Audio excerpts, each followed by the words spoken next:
Nicholas has been found. Here are the events as they unfolded.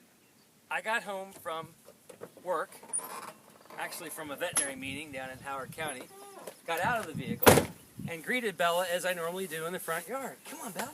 Come on, here. But then I noticed that Bella was preoccupied with the lilac bush in the corner of the house. Bella, come on.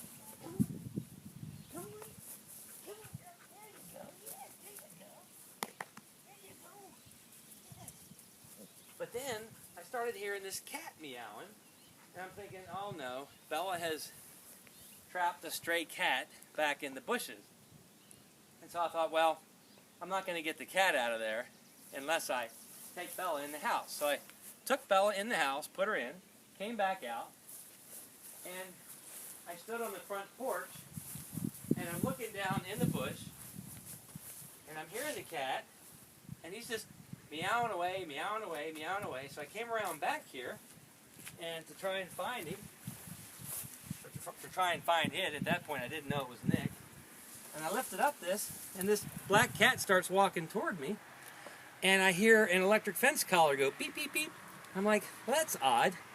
I don't know of any of our neighbors that have a black cat with an electric fence collar. So then I couldn't get him to come to me, so I just went back through the bush, and I grabbed a hold of him, brought him out, and I noticed that he had a Glade Valley rabies tag and a home again chip and an electric fence collar, and it looked like a thin Nicholas. And I'm like in disbelief. I'm like, this can't be Nicholas. I mean, we live 13 miles away from the clinic. This can't be him. It still didn't register that it was him. So I thought, first of all, how am I going to get confirmation? So I thought, well, I'll get on the computer and check the rabies tag. Well, my wife Ruth Ann was coming home. She had the computer to do that. I couldn't do that. And I thought, well, wait a minute.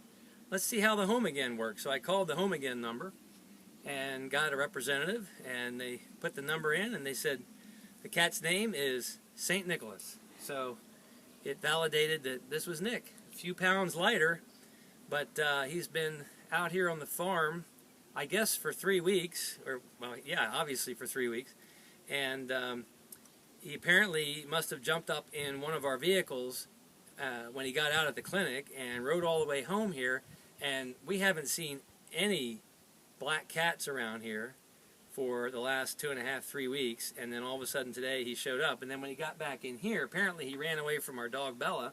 And then when he got back in here, he couldn't get out because our electric fence, invisible fence wire runs right along the sidewalk. And every time he would try to come out, it would shock him. So, but anyway, that's the story. Nick is home. It's bizarre.